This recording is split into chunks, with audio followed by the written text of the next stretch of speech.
करेंगे थोड़ी वो काम तो नौकर आएगा तब करेगा। और फिर 4-4 घंटे वैसा का वैसा बिस्तर पड़ा रहता है। ध्यान से सुनना। शाम को खाना बनाया, रसोई बनाई, और पूरे के पूरे बर्तन रात भर ऐसे के ऐसे पड़े रहते हैं। जब आएगी मेरी तब वो ठीक करेगी। धीरे धीरे एक ऐसा स्वभाव बन जाता है कि गंदगी हम करें, साफ सफाई दूसरा करे, स्वभाव बन जाता है। और यही बात आ जाती है अपने जीवन में। हम दूसरों को सुधारने में लगे हैं, अपना तो सत्यानाश कर लिया, अब दूसरों का करना है। देखो संतो, यदि हम मन के द्वारा सभी काम करते हैं तो मन को ठीक रखना ये हमारी ही जिम्मेदारी है, दूसरा कोई नहीं कर सकता। इसीलिए चाहे आप कर्म ले लो, योग ले लो, भक्ति ले लो या ज्ञान ले लो, इन सबका प्रयोजन एक ही है। कर्म करो, सिद्ध सिद्ध्यो समो भूत्वा समत्वम योग उच्यते। मन के समत्व को टिका के रखना ये कर्म का उद्देश्य है। सफलता विफलता ये सेकेंडरी है, वो महत्व की बात नहीं है। भगवान कहते हैं योगिनः कर्म कुर्वन्ति संगम त्यक्त्वा आत्मशुद्ध है। कर्म का प्रयोजन क्या है? प्रयोजन है अपने अंतःकरण की शुद्धि। यदि वो प्रयोजन सिद्ध नहीं हुआ तो हम कर्म योगी नहीं, हम कर्म रोगी हो गए। देखो महाराज, इसीलिए चाहे आप कर्म में लगो तो आत्मशुद्ध है, अंतःकरण को शुद्ध करने के लिए। और कैसे अंतःकरण को शुद्ध करते हैं सिद्धि असिद्धि यो हो समो भूत्वा। जीवन में आप कुछ भी करो तो उसके केवल दो ही परिणाम है। एक परिणाम है आप या तो सफल होगे या तो असफल होगे। यदि सफल हो गए तो लाभ हुआ, असफल हो गए तो हानि हो गई।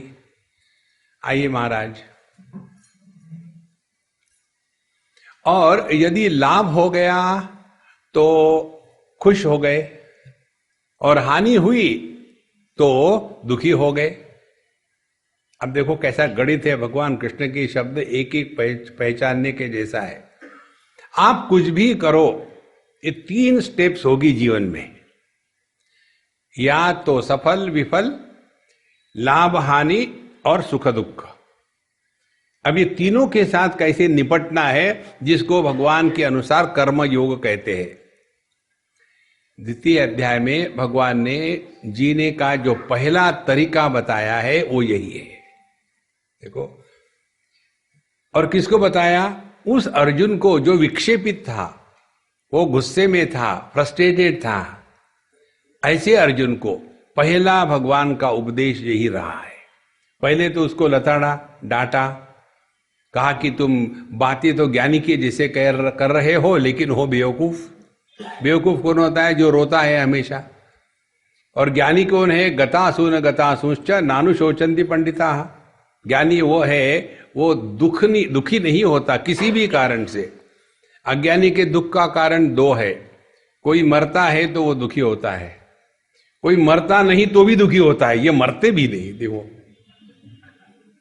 लेकिन ज्ञानी वो है जिसके जीवन में दुख का प्रसंग आने के बाद भी दुखी नहीं होना।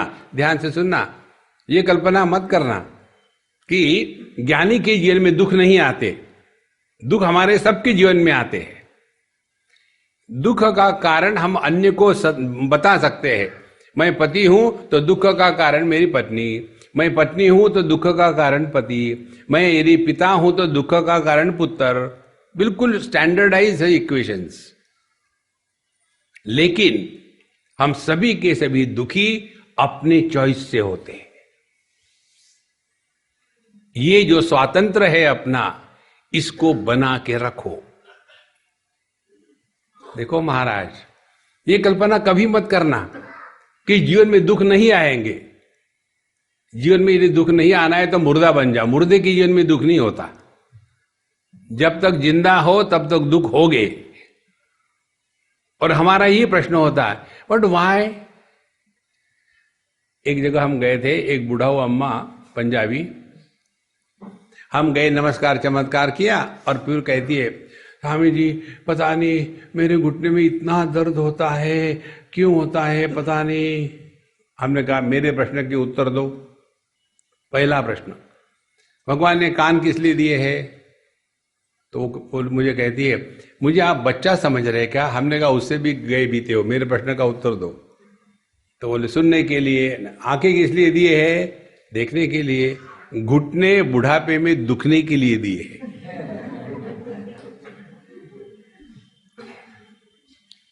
यदि घुटने दुखेंगे नहीं तो आप जिंदा नहीं हो।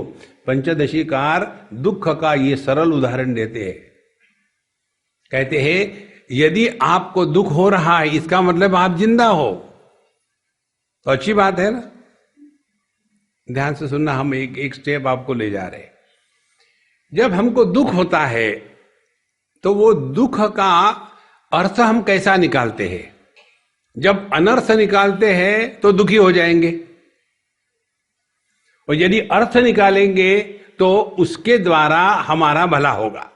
उदाहरण के लिए, जैसे हमको दांत में दर्द हो जाता है, तो दांत का जो दर्द है, कष्ट है, वो क्या हमको परेशान करने के लिए निसर्ग दे रहा है? ये इसलिए दे रहा है, एक चेतावनी है, ए महात्मा जी जरा ध्यान रखना, गड़बड़ी हो रही है। तो पहला, फिर बाद में मत बताना कि मैंने बताया नहीं था।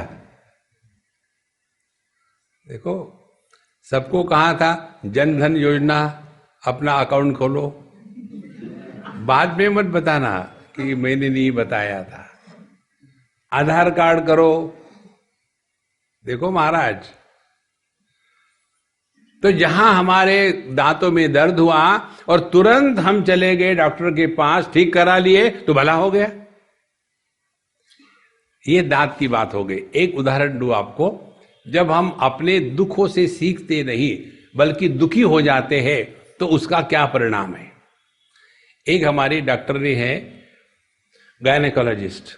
सबसे घटिया यदि कोई प्रोफेशन होगा तो गायनेकोलॉजी का।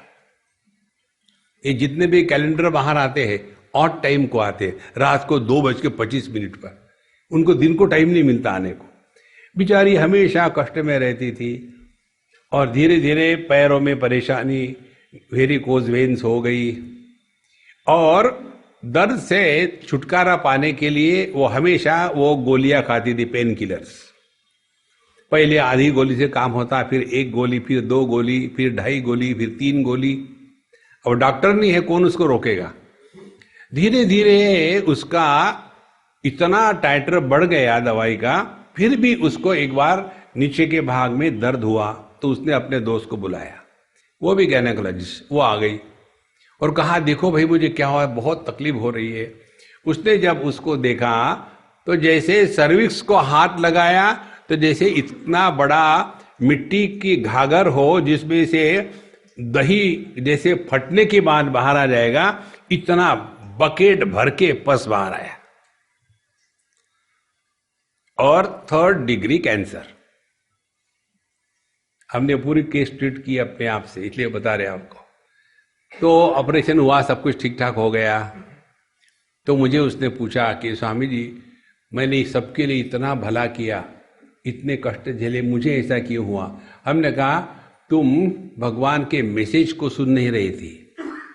पहली बार जब आपको दर्द होता है तो दर्द दबाने की दवा मत खाना, don't take a painkiller, become alert. ये शरीर के बारे में है, मन में आ जाओ। देखो, जहां आपको थोड़ा भी दुख हुआ समझ लेना कोई तो भी रोग हो रहा है, और उस रोग का नाम है ईगो। It must go. देखो, आप जितना व्यक्ति ज्यादा ईगोइस्ट होगा उतना उसको दुख ज्यादा होगा, जितना कम ईगोइस्ट होगा उसको कम दुख होगा। भगवान को ईगो है ही नहीं तो वो तो आनंदमय है। और ये सब का सब कहां हो रहा है? केवल मन में हो रहा है। शरीर को दुख नहीं होता, दुख केवल मन को होता है। इसीलिए जो भगवान का उपदेश है, इधर ध्यान दे, आप जो करना है करो ठीक से। हाँ, कभी लाभ होगी, हानि होगा, और जय होगा, पराजय होगा, सुख होगा, दुख होगा। सुख दुखे समे कृत्वा लाभा लाभो जया जयो ततो युद्धाय युज्यस्व। अपने मन के संतुलन को बना के रखा तो आपने कर्म योग का सिद्धांत समझ लिया। और जिसके मन का संतुलन बना रहता है वही व्यक्ति अगली स्टेप ले सकता है। देखो महाराज, बहुत महत्व की बात है। तो कर्म योग का सिद्धांत क्या बताता है? मन के संतुलन को ठीक रखो। फिर दूसरा महत्व का भाग इस कर्म योग में आता है, अर्जुन की जो परेशानी थी वही हमारी सबकी परेशानी है। परेशानी थी हम कब क्या है ये 2 क्षण के लिए भूल जाते हैं। देखो, गाड़ी चलाते समय 2 क्षण के लिए एक झपकी आ जाती है, काफी हो गई एक्सीडेंट होने के लिए, 1 क्षण के लिए। इसी प्रकार से काम क्रोध इसका आवेग घंटों भर नहीं रहता, 1 क्षण के लिए आता है। उसी इसमें आदमी का सब सत्यानाश हो गया। वही अर्जुन की बात हो गई। 2 क्षण के लिए उसके मन में संदेह आ गया कि युद्ध के मैदान में मैं कौन हूं। पूरी भगवत गीता का तात्पर्य यही है। हमको इतना ही याद रखना है, हम कब क्या कहां है और कुछ नहीं। कल हमने आपको उदाहरण दिया था। इस समय हम लोग यहां सब आए, किस लिए आए? भगवत गीता का ज्ञान ऐसा सुने कि वो अपने जीवन में उतारे। देखो, एक होती है समाज सेवा। समाज सेवा आध्यात्मिक साधना नहीं है। आध्यात्मिक साधना माने हम पर क्या प्रभाव हो रहा है इधर देखना है। अब देखो, हम कई बार उदाहरण देते हैं ना पति पत्नी के, कि एक बार की बात है, ये पति जो था बहुत ही खूसट था, हमेशा गुस्सा करता था, पत्नी बेचारी इतनी अच्छी थी, शांत थी। ऐसा हमने उदाहरण दिया और वो पति पत्नी कोई हो गए वहां ऑडियंस में, तो देखेंगे देखो स्वामी जी को भी पता है।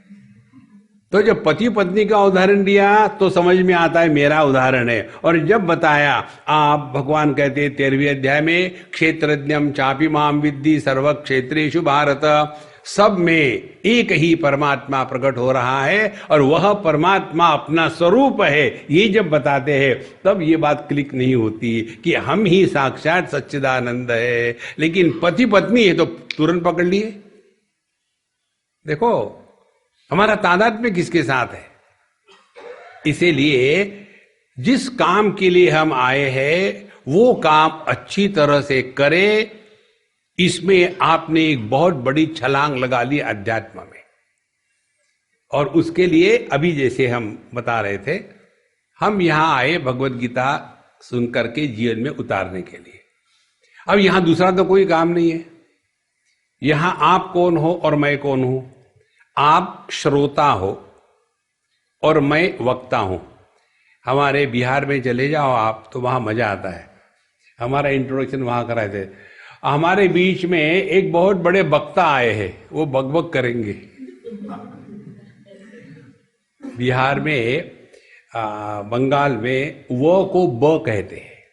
देखो, हम है वक्ता और आप है श्रोता। अब यहां आप श्रोता बन के बैठो या सोता बन के बैठो या सरोता बन के बैठो, 3 चीजें। श्रोता बन के बैठोगे तो आपने सभी उपाधियों का त्याग कर दिया। इस समय आप स्त्री नहीं, पुरुष नहीं, जवान नहीं, बूढ़े नहीं, पति नहीं, पत्नी नहीं, भाई नहीं, बहन नहीं, केवल श्रोता मात्र। तो आपका मन अपने आप एकाग्र हो जाएगा। मन भटकता क्यों है? इसी कारण से कि हम 2 क्षण के लिए भूल जाते हैं हम यहां किस लिए आए हैं।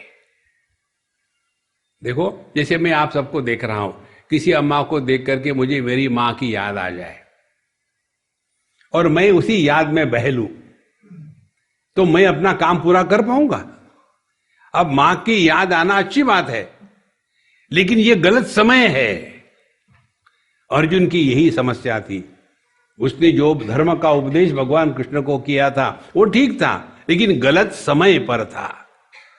इसीलिए संतो, मन को नियंत्रण लाने का तात्पर्य है, पहली बात, हम कब क्या कहां है इसके बारे में जागृत रहे। एक क्षण में सब ठीक हो जाता है। अब दूसरी महत्व की बात, मन को नियंत्रण में लाने का तात्पर्य अपने मन को हमको डिसिप्लिन में लाना है। और डिसिप्लिन की आवश्यकता कैसी है इसको जरा ठीक से समझे। हमने कल परसों शायद आपको बताया था, हम सब में 2 शक्तियां हैं। एक है ज्ञान शक्ति, दूसरी है क्रिया शक्ति। ये दोनों शक्तियां एक ही चैतन्य की अभिव्यक्ति है। एक ही चैतन्य 2 प्रकार से प्रकट हो रहा है। ज्ञान शक्ति संकल्प रूप और क्रिया शक्ति कार्य रूप, 2। अब किसी भी एक ही बिंदु से 2 लाइनें खींचो तो वो 2 लाइनें कभी भी पैरेलल नहीं हो सकती। देखो, जैसे हमारे हाथ से, हमारे पंजे से 2 लाइनें निकली, 2 उंगलियां निकली।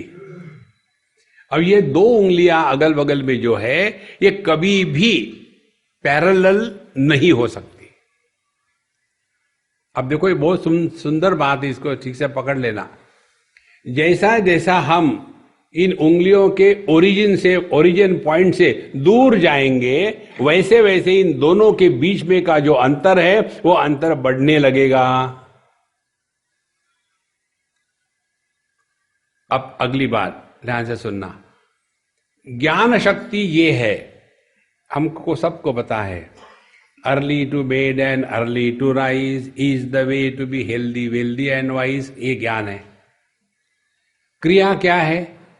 नहीं वो ठीक है, पढ़ने के लिए अभी मैं नहीं, अभी 10 बजे तो बजे, मैं 11 बजे उठूंगा। नेट रिजल्ट क्या हो गया? हमने अपने ज्ञान का आदर नहीं किया। देखो संतो, ये बहुत सूक्ष्म महत्व की बात है। जो व्यक्ति अपने ही ज्ञान का आदर अपने ही जीवन में नहीं करता, उस व्यक्ति का आत्मविश्वास खत्म हो जाता है। देखो, नहीं महाराज ये तो ठीक कह दिया आप, लेकिन हमसे नहीं हो सकता। क्यों नहीं हो सकता? एक बड़े महात्मा थे, अपने साधन काल की बात बता रहे थे। बोले, हम गए एक महात्मा के पास कि महाराज जी देखो, भगवान का नाम लेना चाहती है, नाम आता ही नहीं, इधर उधर मन भटकता है, क्या करूं, मेरे से नहीं होता। तो बोले, उन्होंने मुझे डांटा, क्लैप्यम मास्मगम पार्थ, तुम साधक हो, जवान हो, क्यों रो रहे हो, क्यों नहीं होता, होना चाहिए, कहो मेरे बात।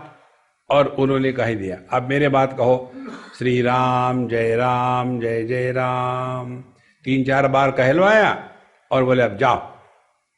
और इनका जप शुरू हो गया। ध्यान से सुनना। एक दिन पूरा चला, रात भर चला, 2 दिन, 1 हफ्ता, 10 दिन, 12 दिन, 15 दिन। अब इस साधक को लगा, हाँ अब तो मेरा मन कंट्रोल में आ गया, अब तो मैं भगवान का नाम ले सकता हूं। ऐसा खुश हो गया। उसी क्षण से भगवान का नाम लेना आना बंद हो गया। फिर मनीराम भटकने लग गए, यहां से वहां, वहां से वहां। फिर पहुंच गए, बाबा जी 15 दिन तक तो मैंने ठीक लिया भगवान का नाम, पता नहीं आज क्या हो गया, फिर वो खटक गया। तो महात्मा जी कहते हैं, अरे बेवकूफ, वो नाम तू नहीं ले रहा था, मैं तुम्हारे मन से ले रहा था। जहां मैंने अपनी शक्ति को खींच लिया, तुम फिर वैसे के वैसे हो गए। फिर उन्होंने कहा, यदि तुम भी जैसे मैं बताता हूं वैसा करो तो तुम में भी ये शक्ति प्रकट हो जाएगी। और यही शक्ति है आत्मविश्वास। अध्यात्म में रहने वाले के हृदय में आत्मविश्वास यदि जागृत नहीं हुआ तो वो साधक नहीं है। देखो संतो, ये तपस्या करने का तात्पर्य यही होता है। जो बताते हैं शरीर की तपस्या, वाणी की तपस्या, मन की तपस्या, ये कष्ट देने के लिए नहीं है, तापने के लिए नहीं है। तपस्या के केवल दो ही अर्थ है। एक अर्थ वो है कि हमारा जो जगत के वस्तु विषयों पर परावलंबन है, उस परावलंबन से हमको मुक्ति पाना है। जगत में किसी भी वस्तु, व्यक्ति, देश, काल, परिस्थिति इस पर परावलंबित ना रहे। देखो जीवन का कैसा आनंद है। इसके लिए बताते हैं चातुर्मास में प्याज, लहसुन, मांस, मच्छी इत्यादि मत खाओ। तो शास्त्रों को हमको ऐसा रख करके कोई कष्ट देने में मजा आ रहा क्या? नहीं, हमको ये सीखना है 4 महीने यदि हमने प्याज, लहसुन, मांस, मच्छी नहीं खाई तो मरे नहीं, जिंदा है। माने हमारे जिंदा रहने के लिए इनकी आवश्यकता नहीं। अपने इस स्वातंत्र को जागृत करें। Discover your freedom. नहीं तो गुलाम बन जाएंगे। देखो, एक भी आदत जगत में हो, जीवन में एक भी आदत हो, वी आर स्लेव्स। इस स्वातंत्र को जागृत करने के लिए तपस्या होती है, उपवास होते हैं और उपासना होती है। पहले आत्मविश्वास को, अपने स्वातंत्र को जागृत करें। दूसरी बात, आत्मविश्वास को जागृत करें। देखो, उपासना अलग होती है और भक्ति अलग होती है। उपासना बाहर होती है, भक्ति हृदय में प्रकट होती है। और ये उपासना के द्वारा यदि भक्ति प्रकट नहीं हुई तो उपासना केवल आडंबर मात्र रह जाता है। तो ये 2 बातें हृदय में प्रकट करना, यह आध्यात्मिक साधना कर्म के अनुसार है। तो पहली बात, जगत के विषय वस्तुओं से परावलंबन से छुट्टी, और दूसरी बात आत्मविश्वास को जागृत करना। अब ये आत्मविश्वास को जागृत करने के लिए ये जो हम आपको बता रहे हैं, अपने ज्ञान का आदर हम स्वयं करें। जो व्यक्ति अपने ही ज्ञान का आदर नहीं करता, उसकी बात अन्य कोई नहीं मानता। भगवान रामकृष्ण परमहंस की एक कथा हमने पढ़ी, आप सबने पढ़ी होगी। एक बार एक कोई माँ उनके पास अपने बच्चे को ले गई और कहती है कि देखो ठाकुर, इसको मिठाई खाने से मना करती हुई ये मानता नहीं, आप बताओ तो ये मान लेगा। तो उस संत ने 1 बार नहीं, 2 बार नहीं, 4 बार चक्कर कटवाए, 5वें बार बता दिया। बताने के पश्चात वो बच्चे ने कहा ठीक है, नहीं खाऊंगा, और मान लिया एक ही बार कहने से। बच्चे को तो बाहर भेज दिया। अब वो माँ महात्मा जी से भिड़ गई, आपको इतना ही कहना था तो मुझे 4 चक्कर क्यों कटवाए? तब उस संत ने कहा कि अम्मा सुनो, उसको मैं कहूं कि मिठाई मत खाओ और मैं खाता जाऊं, बोले कम से कम 1 हफ्ते तक मैंने मिठाई नहीं खाई, उसके बाद मुझे उसको बोलने का अधिकार है। संतो, हमारे शब्दों में अर्थ प्रकट नहीं होता, इसीलिए उसका प्रभाव नहीं होता।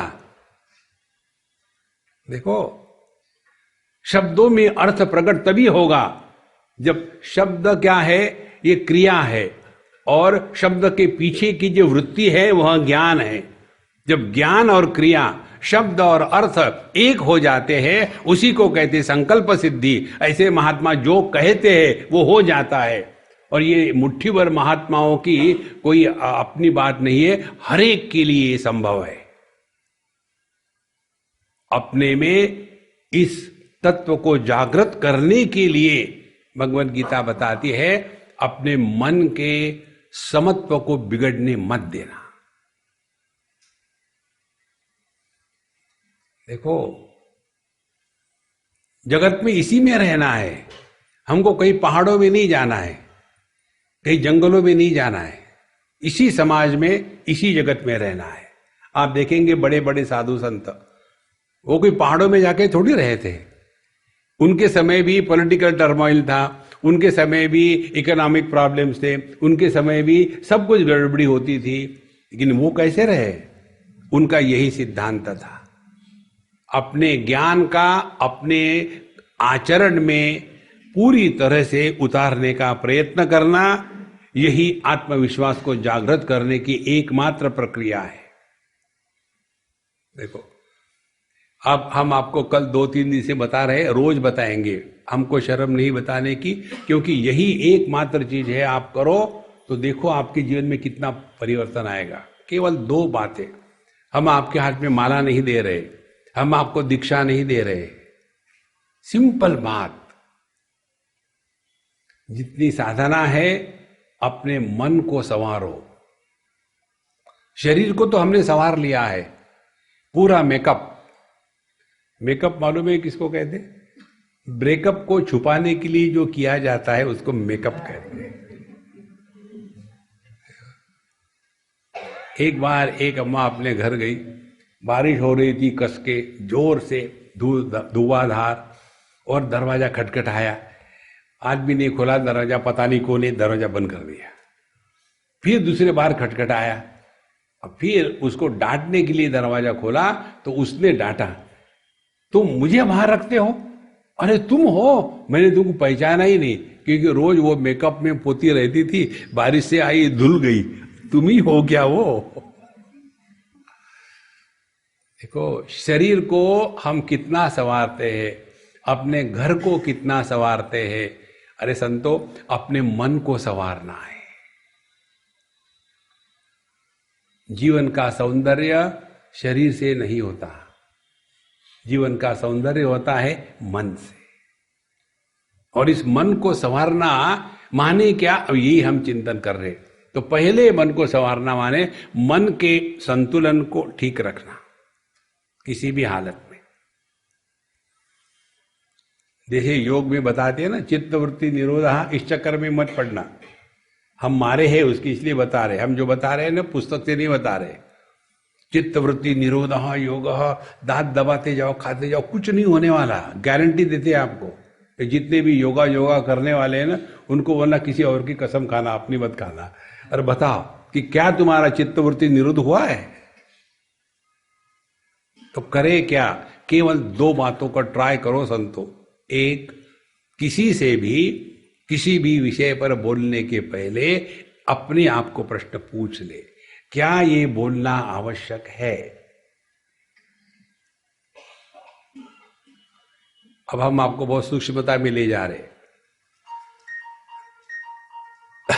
जब हम विचार करते हैं तो उस समय एग्जैक्टली क्या होता है? विचार जब करते हैं तो एक विचारों का प्रवाह हमारे मन में प्रकट हो जाता है, जिसको कहते हैं मोमेंटम। और एक बार ये प्रवाह शुरू हो गया, मोमेंटम शुरू हो गया, तो उसके साथ हम बह जाते हैं, फिर अपने आप को रोक नहीं सकते। जैसे बद्रीनाथ केदारनाथ में जब इतना सारी बाढ़ आ गई थी, तो उसमें आदमी अपने को रोक नहीं पाता। उससे भी ज्यादा तेज और प्रभावशाली प्रवाह होता है अपने मन के विचारों का, हम बह जाते हैं उसमें। अपने मन के इस प्रभावशाली बहाव को रोकना है पहली बात। देखो, और आप देखेंगे इसको समझने के लिए, आप देखो आजकल ये व्हाट्सएप या न्यूज़पेपर या टीवी के कारण हर एक को हर चीज मालूम होती है। ऐसी कोई बात नहीं कि किसको मालूम है किसको मालूम नहीं है। एक ने एक बात कही, दूसरा चुप बैठेगा क्या?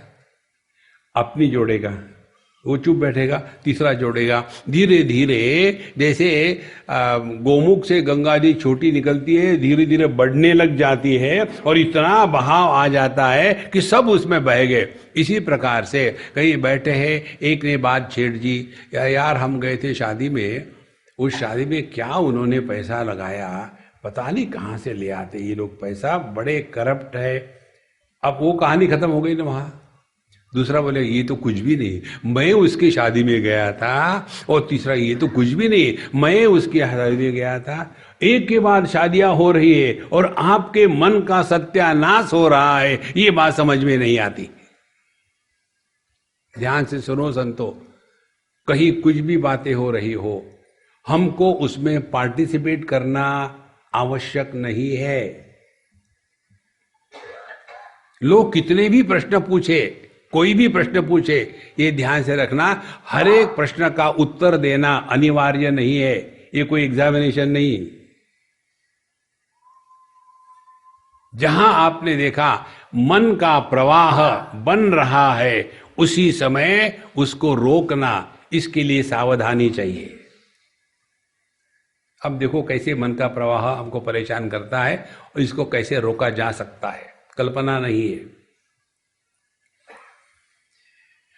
हम सुबह उठे, सुबह जल्दी उठ के हमको चाय पीने का शौक है, तो हम सुबह उठ जाते 4 बजे। जहां भी जाते जिनके घर में, या तो वो पानी की केटली होती है और चाय की पत्ती, बाकी हमको कुछ नहीं चाहिए। तो सुबह उठे, किसी नए जगह में गए, पता नहीं कहाँ मिलेगी चाय, कहाँ रखा है इन्होंने, कैसा है, अब क्या करें। एक के बाद एक विचारों का प्रवाह शुरू हो गया। जब तक चाय नहीं मिलेगी तब तक विचार चलते रहेंगे। जहां आपके मन में, ध्यान से सुनना, एक विचार का परिणाम दूसरे विचार का जन्म, when one thought leads to the next thought, उसी समय आपके मन में विचारों का प्रवाह शुरू हो जाएगा। इसको ठीक से समझ लेना। तो करना क्या है, मन में विचार रहे लेकिन मन में प्रवाह निर्माण न हो। अगली बार आप अपने अंदर झांक के देखो, बाहर में जो तू मैं होती है ना, ये केवल विचारों का प्रवाह है और कुछ नहीं है। और इतना जोर से पकड़ लेता है, और फिर आदमी को बोलने की आवश्यकता नहीं, फिर भी बोल ही देते हैं। कहना नहीं चाहिए लेकिन कह देती हूं। अरे महारानी चुप बैठो ना, लेकिन नहीं हो पाता, क्योंकि ये प्रवाह में हम बह जाते हैं। देखो, इसके लिए हमारे शास्त्रों ने, साधु संतों ने जो उपाय बतलाया है, इसके लिए बताया है। मन को जिंदा रहते हुए भी मन में विचारों का प्रवाह निर्माण न होवे। अब देखो कैसा, चाय चाहिए, एक विचार, लेकिन ये विचार अपूर्ण है, कहाँ मिलेगी, दूसरा विचार। चलो गुप्ता जी के यहां जाते, तीसरा विचार, लेकिन गुप्ता जी के यहां कोई मिलेगा क्या, चौथा विचार। एक के बाद एक, एक के बाद एक। अब दूसरा विचार ले लो, श्री राम जय जय राम।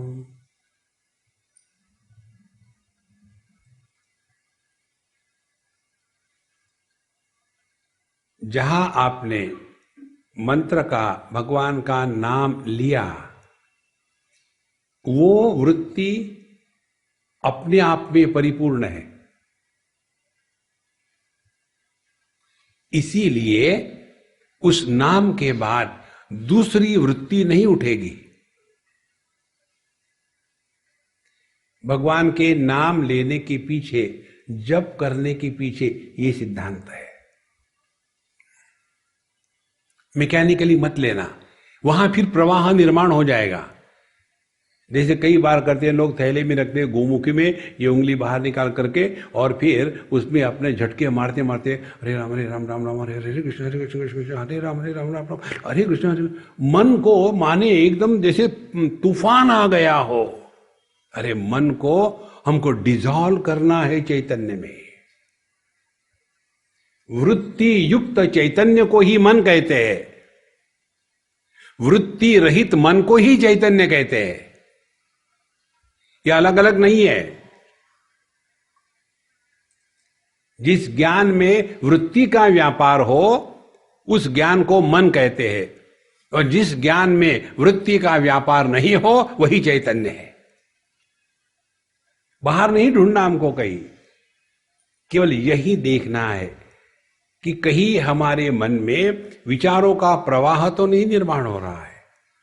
इसको रोकने के लिए कितने बार आप भगवान का नाम लेते हो, इससे बच करके कितने समय तक आप इस मन के ऊपर कार्य कर रहे हो। तो आपने शुरू कर दिया, कोई मतलब नहीं माला मूला का, श्री राम जय जय राम।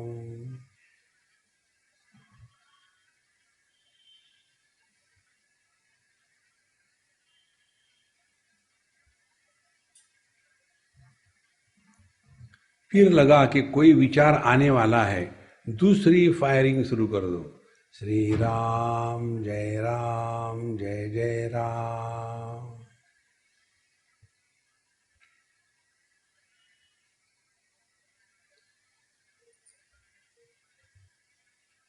धीरे धीरे धीरे ये मन का जो वृत्ति प्रवाह है वो शांत हो जाता है। फिर भी मन सोता नहीं।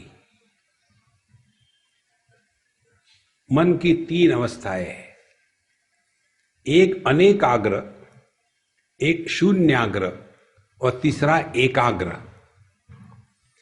अनेकाग्र मन का तात्पर्य है, आइए महाराज सामने बैठ लीजिए, जगह खाली है, ग्राउंड योरसेल्फ। तो अनेकाग्र माने हमारा मन इधर से उधर, उधर से इधर कंटिन्यूअसली भटक रहा है। देखो बंदर के जैसा, यहां से वहां, वहां से वहां, वहां से वहां। कोई आवश्यकता नहीं है, लेकिन उसका वो स्वभाव बन गया है। अभी का उदाहरण ले लो, अब ये महात्मा लोग आए, अब इनको आके बैठिए। अब बाकी लोगों को देखने की जरूरत थी क्या कि कौन आए? आवश्यकता नहीं थी। ये किसका दोष नहीं है, ये मन का स्वभाव बन गया है। कहीं कट हो जाता क्या नहीं। देखो महाराज, हमको अपने इस मन के अनेकाग्रता से मुक्त करना है, पहली बात। दूसरी, हमारा मन शून्याग्र में चला जाता है। शून्याग्र माने जहां थोड़ा मन शांत हो गया, एकदम साउंड स्लीप शुरू हो जाती है। इसीलिए कई लोग जब ध्यान का अभ्यास करते हैं ना, और हमको पूछते हैं, इसीलिए हमको पता है, क्योंकि हमको ये कुछ नहीं होता है सब चीजें। एक जगह हम गए थे, बोले स्वामी जी हम अपने वहाँ जा कर के ध्यान करते हैं और हमको ऐसा ऐसा बताते हैं, और आप तो सब उल्टा बताते हो। हमने क्या बताया? हमने उल्टा, आप बताते हो लाइट रखो, लाइट बंद मत करो। हमारे यहाँ तो कहते हैं कि लाइट बंद करके ध्यान करो। ऐसा क्यों? हमने कहा तुम जानो, मुझे क्या मालूम। बोले नहीं आपको मालूम है, बताओ। हमने कहा ऐसा हो सकता है कि बाबा जी और सब शिष्य बैठे हैं ध्यान करने के लिए, लाइट ऑफ कर दो ताकि दोनों आराम से सो सके। संतो, ध्यान करना ये कोई गलत काम है क्या कि अंधकार में करना है? दूसरी बात, और हमारे यहाँ कई लोग जब ध्यान को बैठते हैं, बैठने के बाद ऐसा ऐसा करते रहते पीछे पीछे, ऐसे झटका। क्या है ये? इसको कहते हैं झटका मेडिटेशन। ये इसलिए आता है जहां इनका मन थोड़ा शांत हो गया, एकदम शून्याग्र, एकदम नींद में चला जाता है। Extremism is easy. बिल्कुल विचार नहीं करके सोना या खूब चिंता में फंसे रहना, ये सबके लिए सामान्य है। भगवान कृष्ण कहते हैं भगवद गीता में, युक्ताहार विहारस्य युक्त चेष्टस्य कर्मसु युक्त स्वप्नावबोधस्य योगो भवति दुख। हाँ, दुख की हानि करने वाला होता है योग, दुख देने वाला नहीं होता। देखो, उसमें हमको ये एक्सट्रीमिज्म नहीं करना है कि एकदम ही नहीं बोलेंगे, मुंह बंद, और अंदर में तूफान चल रहा है। नहीं, तो मन को एकाग्र करने के लिए यह जप की साधना, उपासना के रूप में हमारे शास्त्रों ने बताई है। मन को एकाग्र करना है। देखो, अब मन की एकाग्रता का तात्पर्य क्या है, ध्यान से सुनना। एकाग्र माने ये मत समझ लेना कि धागा लिया, उसको काटा, दांतों से थूक लगाई, उसको कड़क बनाया और वो सुई ले ली, उसके छेद में डालने का क्या और नहीं गया, वो एकाग्र नहीं। एकाग्र माने जब हम चाहे, जितने समय तक चाहे, हमारा मन उपलब्ध है। ये जो स्वातंत्र है उसको कहते हैं मन की एकाग्रता। और ये तभी होगा जब हम कोई भी कार्य 2 बार रिपीट नहीं करते। जो भी करना है एक स्ट्राइक में होना चाहिए। भगवान राम कहते हैं, राम वाल्मीकि रामायण में, रामा द्विर्न भाषते, 2 बार ने, एक ही बार मन को कह दिया चुप, तो मन शांत हो।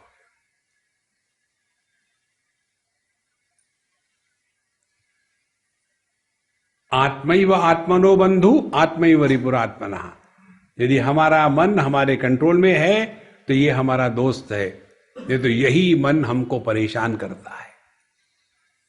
इसीलिए संतो, भगवत गीता में जो भी कर्म की बात बताई है वो अपने मन को ठिकाने पर लाने के लिए। ये दुनिया के चक्कर में मत पड़ना।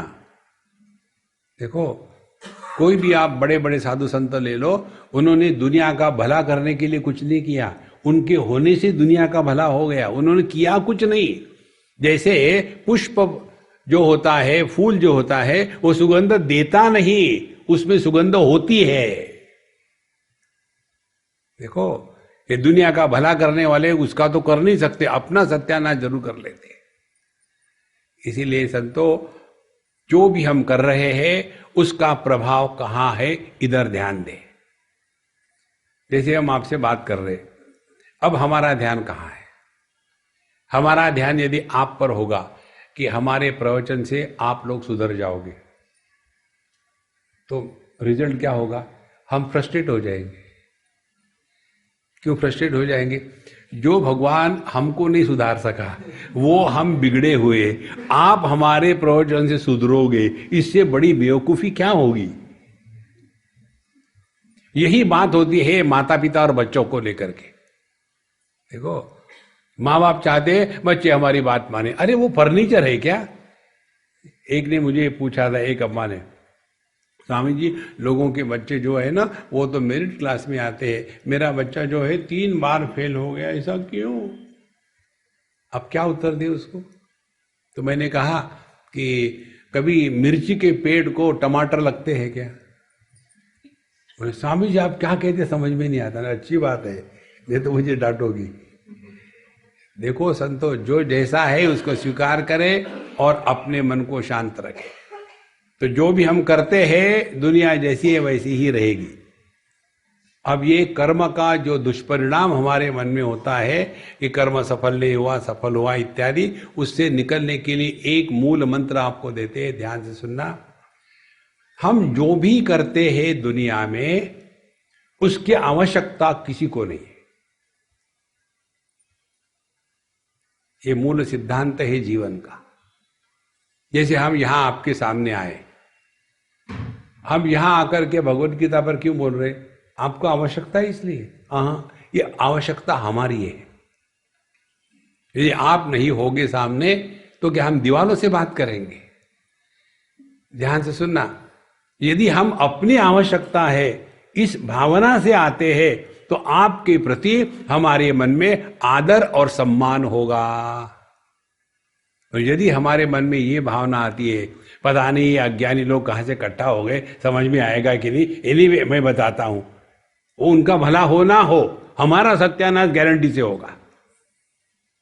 इसीलिए संतो, जो भी हम करते हैं दुनिया में वो अपनी आवश्यकता है, दुनिया की नहीं। जब कोई भी कार्य अपनी आवश्यकताएं करो ना, अपने आप नम्रता, अपने आप सबमिशन आ जाता है जीवन में। उदाहरण ले लो, एक बार की बात है, हम कहीं गए थे इमिग्रेशन में, तो एक कोई पैसेंजर था, वो इमिग्रेशन ऑफिसर से जरा लड़ पड़ा, उल्टी सीधी बातें हो गई, तो तुरंत वहां सिक्योरिटी आ गई, उसको पकड़ के ले गए। पूरा उस हॉल का वातावरण टेंस हो गया गड़बड़ी होने से। और हमारे साथ जो मित्र थे, और वो मित्र हमको हमारा हाथ पकड़ा, स्वामी जी, उनका वहीं का वीसा सिटीजन थे, हम बाहर के थे, इंडिया के। कहते स्वामी जी आपके पेपर ठीक तो है ना, चलो हम लोग ऐसा करते हैं, भगवान से प्रार्थना करते हैं, किस लिए कि हमको उस ऑफिसर के बाद भगवान न भेजे, उसके पास जाएंगे उल्टा सीधा प्रश्न पूछेगा। इतना एक्साइटेड, इतने डिस्टर्ब, इतने ये थे। हमने कहा यार शांत रहो ना, क्यों परेशान हो रहे हैं, एडी मोस्ट क्या कहेगा, मत जाओ तो मैं अपना जाऊंगा, इंडिया तो है ही ना, कहाँ परेशानी है। नहीं नहीं आपको पता नहीं, और आपने देखना, आप ज़्यादा बात मत करना, ठीक है, आपने वो जितना बताएंगे उतना ही बोलना। इतना टेंस हो गए। आप देखेंगे इमिग्रेशन में जितने भी लोग जाते हैं ना, तो ऑफिसर के सामने इतने गुडी गुडी बनते, sir yes sir yes sir yes sir. क्यों? जरूर अपनी है ना। देखो, जो भी कार्य आप इस दृष्टि से करो कि अपनी जरूरत है, आप में सहज रूप से नम्रता आ जाती है, फिर कर्म का अभिमान नहीं होगा। ये तो हमने इतना किया, क्या मिला, किसने कहा था करने के लिए। देखो एक दूसरा उदाहरण दूं आपको। एक अम्मा है कहीं, अब वो 45 के करीब होगी, आप कहीं वॉक करने जा रहे थे, उसने हमको पकड़ा, अमेरिका की बात है। कहती है कि स्वामी जी मैं कुछ पर्सनल बात करनी चाहती हूँ। हमने कहा अम्मा मेरी कोई पर्सनल बात नहीं है और मैं किसी बात करता भी नहीं। बोले मैं आपके साथ वॉक करूँ? बोला ठीक है करो, रास्ता तुम्हारा है, मुझे क्या है। फिर शुरू हो गई, स्वामी जी मुझे आप उपदेश दीजिए। बोला मैंने आज तक किसी को उपदेश नहीं दिया, दिया तो केवल प्यार है। उपदेश बड़ा होता है वो छोटे को देता है, मेरे लिए तुम छोटी नहीं और मैं बड़ा नहीं, कैसे उपदेश करूं। बोले मेरी कहानी सुनो। हमने कहा सुनाओ, अब क्या कर सकते हैं, और शुरू कर दी। हमारे पिताजी का स्वर्गवास जल्दी हो गया, उस समय मैं 20 साल की थी। मेरी 2 बहनें 1 भाई, और कोई दूसरा सपोर्ट करने वाला नहीं। तो मैंने नौकरी ज्वाइन कर ली, काम धंधा शुरू कर दिया, दोनों बहनों को पढ़ाया, उनकी शादियां कर दी, भाई को पढ़ाया, उसकी शादी कर दी। अब ये करते करते करते अब मैं हो गई 40 साल के करीब में। अब मैं जब अपने बहनों के भाई के पास जाती हूँ तो वो स्पष्ट रूप से कहते हैं कि दीदी तुम हमारे यहाँ मत आना, हमारे इनको तुम्हारा आना अच्छा नहीं लगता। भाई कहता है दीदी तुम हमारे यहाँ मत आना, मेरी बीवी मेरा सर खाती है जब तुम आती हो, तो तुम मत आना। ये कहानी होने के बाद रोना शुरू। स्वामी जी देखो मैंने उनके लिए इतना किया, क्या मिला? हमने कहा रोना मिला।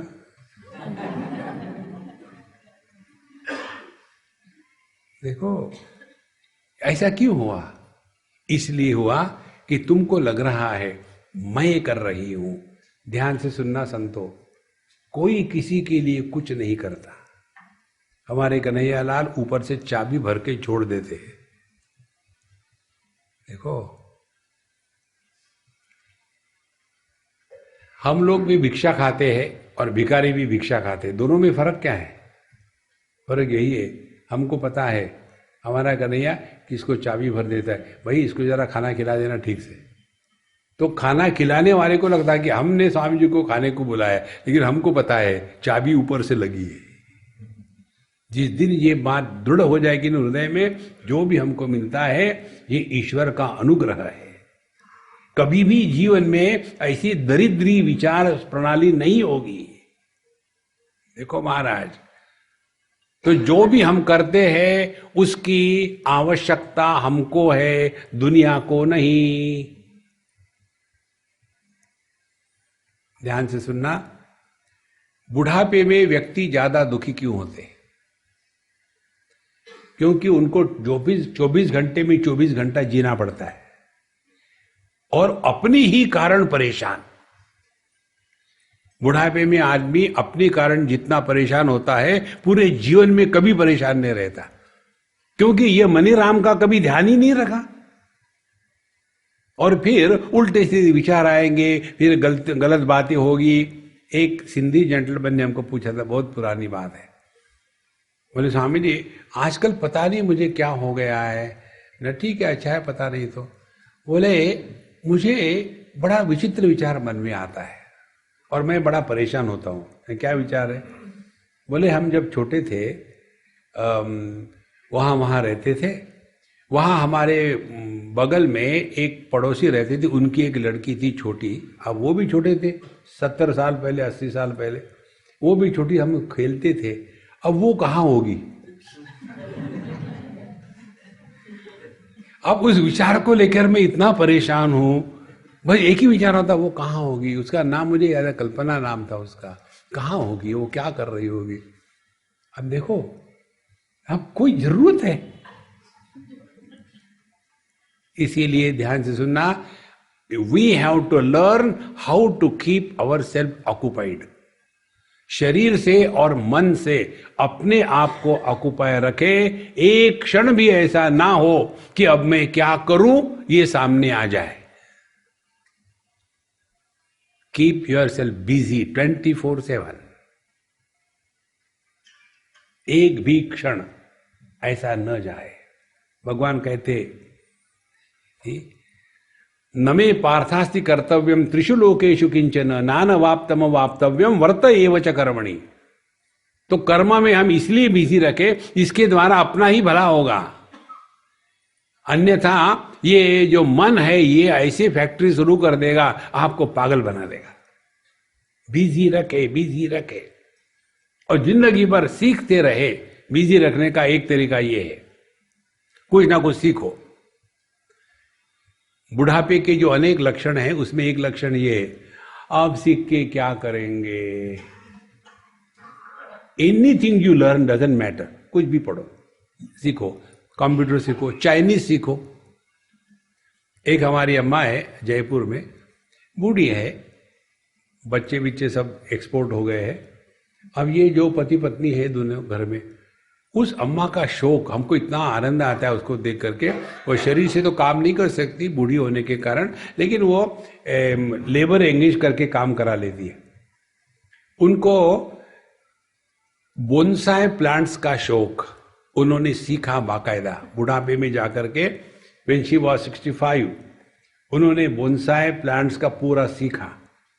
कॉलेज में जाती थी, एग्रीकल्चर कॉलेज में, और सीख करके पूरा ढांचा बनाया, और धीरे धीरे करके इतना सारा उनके घर में गार्डन केवल बोनसाई का। और हर साल में 3, 4, 6 बार वो उसका ये करती है एग्जीबिशन। और हर एक पेड़ के बारे में जब वो बताती है, जैसी माताएं अपने बच्चों के बारे में बताती है, इतना प्यार से, फुल ऑफ लाइफ। बुढ़ापे का कहीं भी दुर्गंध नहीं उनमें। कारण एक ही है, शी हैज लर्न समथिंग। कुछ ना कुछ सीखो महात्माओं। ध्यान से सुनना, जब आदमी सीखता है तो उसमें से बालक मरता नहीं। हम सब में एक बालक है, उस बालक को मरने मत दो। बालक वो होता है जो सीखना चाहता है। कुछ ना कुछ सीखो। देखो, पिछले बार हमने आपको बताया था, हमारी ये बात सुनकर के एक हमारे सिंधी मित्र है मुंबई में, उन्होंने हमको कहा, स्वामी जी आपकी बात मुझे जची, मैंने सीखना शुरू कर दिया। बहुत बढ़िया, लगे रहो मुन्ना भाई। बोले पूछो क्या सीख रहे हो? उन्हें क्या, मुझे क्या फर्क पड़ता है, बिजी रहो और क्या। बोले नहीं मैं बताता हूँ। उन्हें बताओ। मैंने संस्कृत सीखना शुरू कर दिया। बहुत बढ़िया बात है। बोले पूछो क्यों? ना मुझे जरूरत नहीं। बोले नहीं मैं बताता हूँ। बताओ। बोले इसलिए कि मरने के बाद लोग कहते स्वर्ग में संस्कृत बोलते हैं। हमने कहा यार तू पक्का सिंधी है, इन्वेस्टमेंट वहां भी। तो इसीलिए मैं संस्कृत सीखता हूं ताकि मरने के बाद स्वर्ग में जाऊंगा तो परेशानी नहीं होगी। हमने कहा ये तो बहुत बढ़िया बात है। You are great, no doubt, लेकिन हर चीज का प्लान भी रखना चाहिए ना। समझो, आप तो नहीं जाओगे, समझो आप नरक में गए तो बोले सिंधी मुझे आती है। देखो, सीखने की कोई जरूरत नहीं। इस क्षण हम सभी के सभी परमात्मा स्वरूप है। जब आप प्रसन्न हो गए ना, उस समय आपको याद था क्या कि आप स्त्री है या पुरुष है, जवान है कि बूढ़े है, पति है कि पत्नी है? आप केवल थे।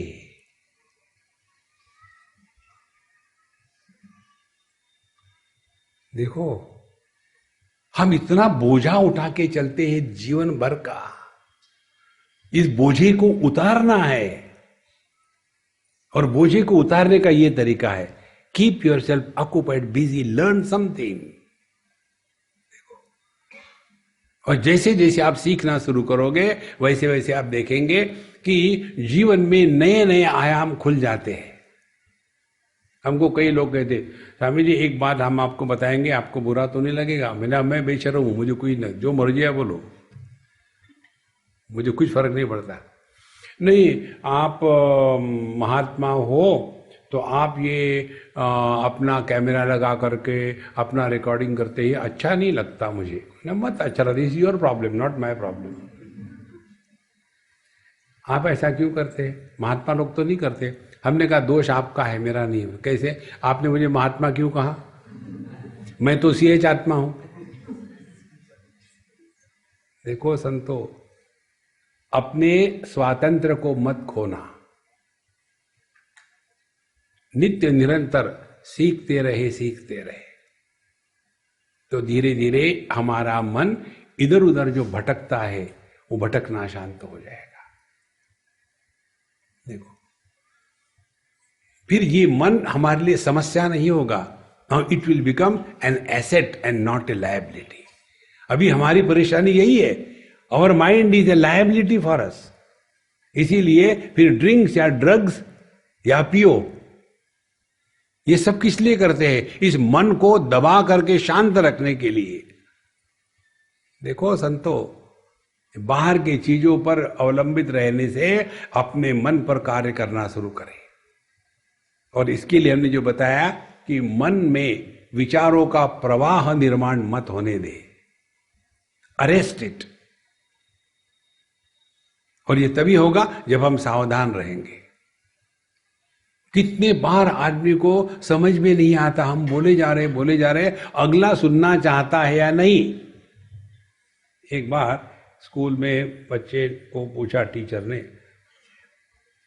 ऐसे व्यक्ति को आप क्या कहोगे जो बोलता जाता है, चाहे अगला सुनना चाहे न चाहे, ऐसे व्यक्ति को आप क्या कहोगे? बोले टीचर। अब बच्चे कहाँ सुनना चाहते, और यह बोले जा जैसे मैं बोले जा रहा हूं। अब पता नहीं आप सुनना चाहते हो या नहीं चाहते हो।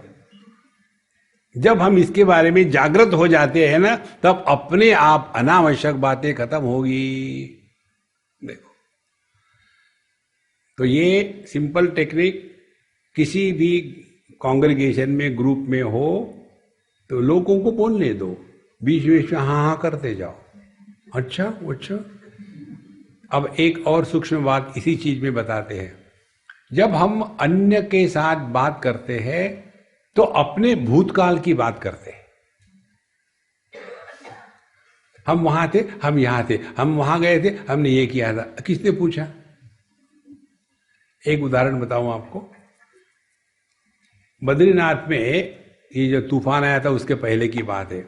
उसी साल आया था, हम वहां से बाहर निकले और उसी साल तूफान आया था, 2012 में, शायद 13 में। हाँ, तो हम वहाँ चाय पी रहे थे, हमारे साथ 10 लोग खड़े थे, इधर में कोई बैठा था, हम बैठ के चाय पी रहे थे। एक सज्जन कहीं से आए, पता नहीं कौन थे क्या थे, सबको लताड़ा, एक्सक्यूज मी। तो लोग बगल में हुए, क्या हो गया? उनको लगा वो हमको पहचानते हैं। आकर के कहते हैं, स्वामी जी हम आपको हमेशा देखते हैं टीवी पर, यूट्यूब पर, और मेरे 2 लड़के हैं, एक अमेरिका में एक इंग्लैंड में है, दोनों की शादी हो गई, दोनों ठीक है, लेकिन अब मैं जरा जल्दी में मैं चलता हूँ, धन्यवाद, चले गए। अब किसने पूछा था? देखो, जब वो चले गए तो हमारे साथ जो कमंडलू खड़े थे, तो स्वामी जी ये कौन थे? प्रभु की इच्छा थी। कितने बार हम बोलते हैं केवल अपने भूतकाल के बारे में, मैं वहां था, मैंने ये किया। अरे किसी को पढ़िए, और इसी के द्वारा हमारा मैं तगड़ा हो जाता है। एक और सूक्ष्म बात ध्यान से सुनो। हमारे वाराणसी की बात है, वहां भगवान शंकराचार्य का ग्रंथ है प्रश्नोत्तरी। तो उस प्रश्नोत्तरी ग्रंथ पर हम चिंतन कर रहे थे।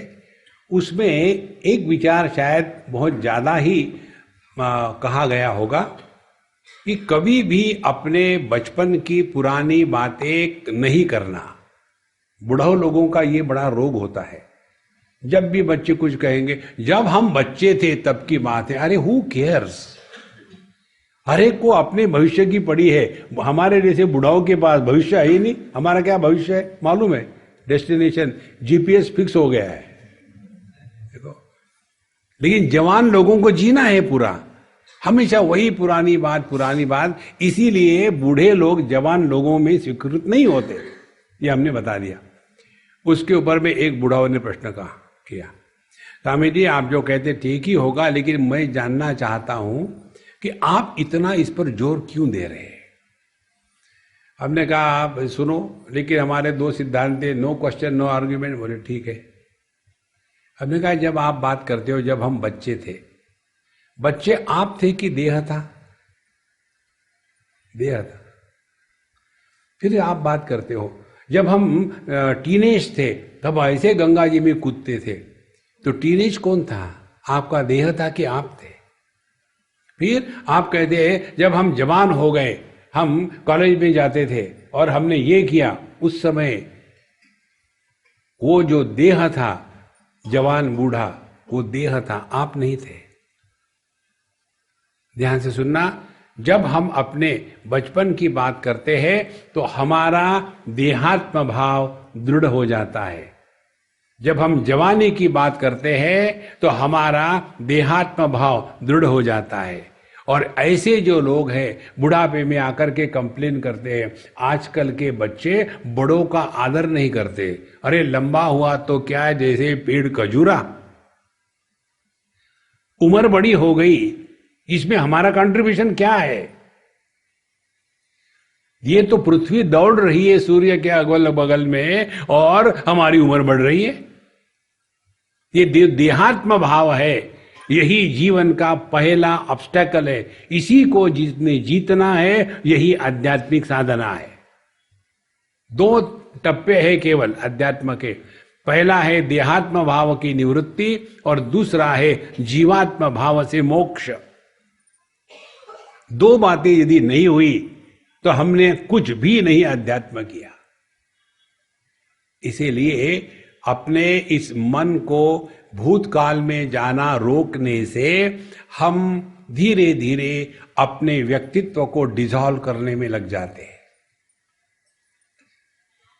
ये बात आपको पुस्तकों में नहीं मिलेगी, अनुभूति से मिलेगी। ये हमने बात सीखी थी, बहुत पुरानी बात है। उस समय हम जवान थे और ट्रेन से जा रहे थे बंबई से दिल्ली। हमारे सामने एक सज्जन आके बैठे, बड़े लंबे चौड़े मोटे थे, और कहते अच्छा महात्मा जी आप यहाँ अच्छा है, बिल्कुल टाइम पास हो जाएगा, आपके साथ गप करेंगे। हमने कहा बाप रे, अब ये बूढ़ा हो मेरा सर खाएगा। तो क्या करे? तो जैसे टेररिस्ट लोग अपने जेब से चक्कू या पिस्तौल निकालते हैं ना, मैंने अपने जेब से माला निकाल दी। मैंने कहा कि महात्मा जी मेरा नियम है कि मैं जब प्रवास में होता हूँ तो जप करता हूँ, तो क्षमा करना। आप बताइए अपने बारे में। किसी भी बुढ़ाओं को खुश करना हो तो उनको उनके भूतकाल के बारे में पूछो और सुनो मत। चाबी मार के छोड़ दो, शुरू हो जाते हैं। तो हमने वो सिद्धांत लगाया और शुरू हो गया। हमारे दादाजी काबुल में, माने हमको अब 3 जनरेशन की बात सुननी है, दादाजी से शुरू हो गया और ये हुआ वो हो गया। फिर वहां से हम निकले, पाकिस्तान में आए, उस समय तो इंडिया ही था। हम चले गए पेशावर में, लेकिन वहाँ पेशा बना नहीं। फिर आ गए कराची में, वहाँ भी नहीं गया। फिर पहुँच गए रांची, वहाँ पागल हो गए। वहाँ से निकले और फिर आ गए यूएसए में। यूएसए माने उल्लासनगर सिंधी एसोसिएशन, वहाँ पहुँचे। और जो शुरू हो गया, फिर ये हो गया, फिर वो हो गया, शादी हो गई, हमने ये किया। और फिर हमारे बच्चों ने कहा कि बाबूजी आपको यहाँ का ये जो ह्यूमिड वातावरण है ठीक नहीं दिखता, आप दिल्ली चले जाओ, वहाँ ड्राई क्लाइमेट है। और बीच पे जब उनका जोश कम हो जाता था, मैं कहता तो फिर उनको जोश आ जाता है। ये बातें पुस्तकों में नहीं होती, प्रैक्टिकली होती है। और फिर ऐसा करते करते, और फिर उन्होंने कहा, फिर मैं इस कमरे में आ गया, आप बैठे थे, बड़ा खुश हो गया आपको देख करके। और फिर मैंने आपको पूछा तो आपने मेरे बारे में पूछा। अच्छा, फिर मैंने बताया। फिर क्या हो गया, ध्यान से सुनना। जहां आप वर्तमान में आ गए, आपको बोलने के लिए कुछ नहीं।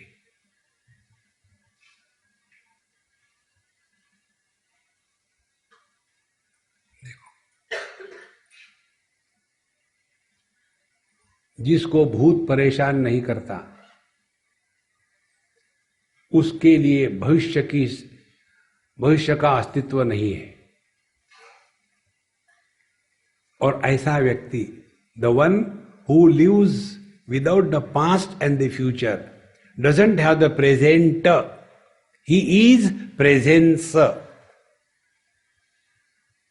अपना होना मात्र, यही सत्य है।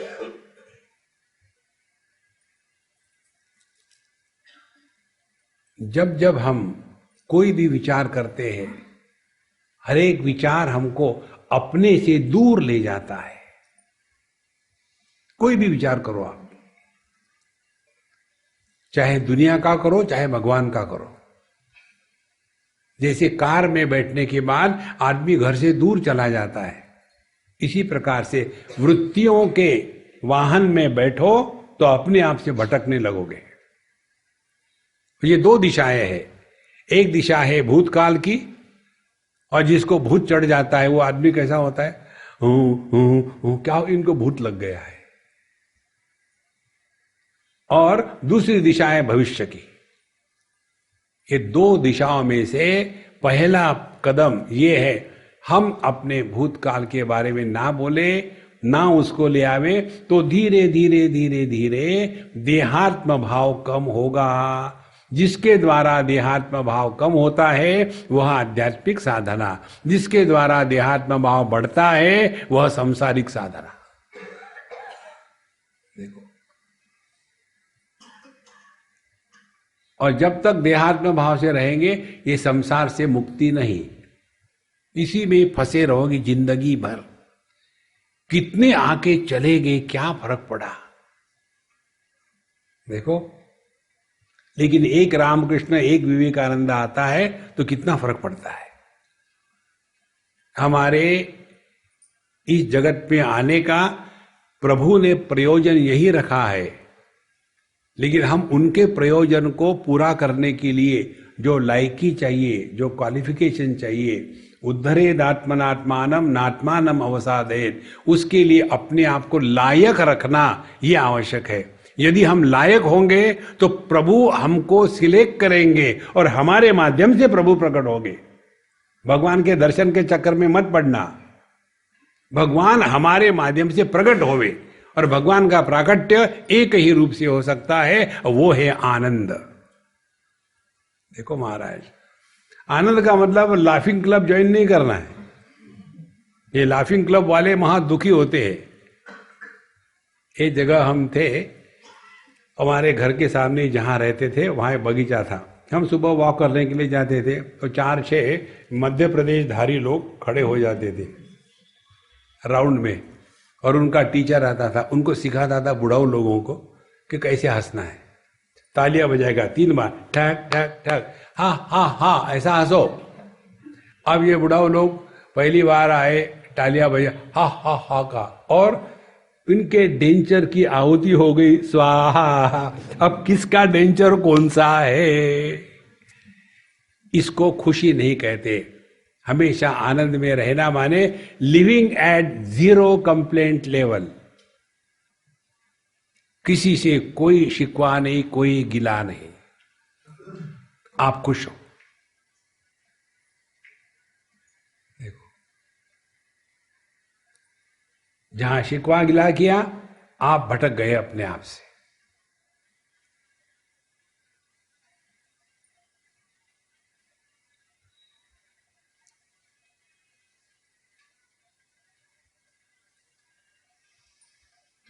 अपना होना यही परमात्मा है। कुछ बनना यही संसारी है। कुछ बने नहीं, केवल रहे जो है। हम बनते हैं विचारों के कपड़े पहन करके। सभी विचारों का त्याग कर दे प्रभु चरणों में। जैसे जैसे चिंतन हमने किया है, आप देखेंगे जीवन बड़ा सहज हो जाता है। जीवन में जितनी सहजता होगी, उतना हम प्रभु के पास है। जीवन की सहजता कितनी होनी चाहिए? उतनी जितनी दर्पण के सामने कोई भी वस्तु चली जाए तो उसको प्रतिबिंबित करने के लिए दर्पण को कितने प्रयत्न करने पड़ते हैं, उतनी सहजता जीवन में। Spontaneity is expression of divinity. और ऐसा व्यक्ति नित्य निरंतर वर्तमान में मस्त रहता है। ओम पूर्णमदः पूर्णमिदं पूर्णात् पूर्णमुदच्यते पूर्णस्य पूर्णमादाय पूर्णमेवावशिष्यते। ओम शांति शांति शांति। हरि ओम। श्री गुरुभ्यो नमः। हरि ओम।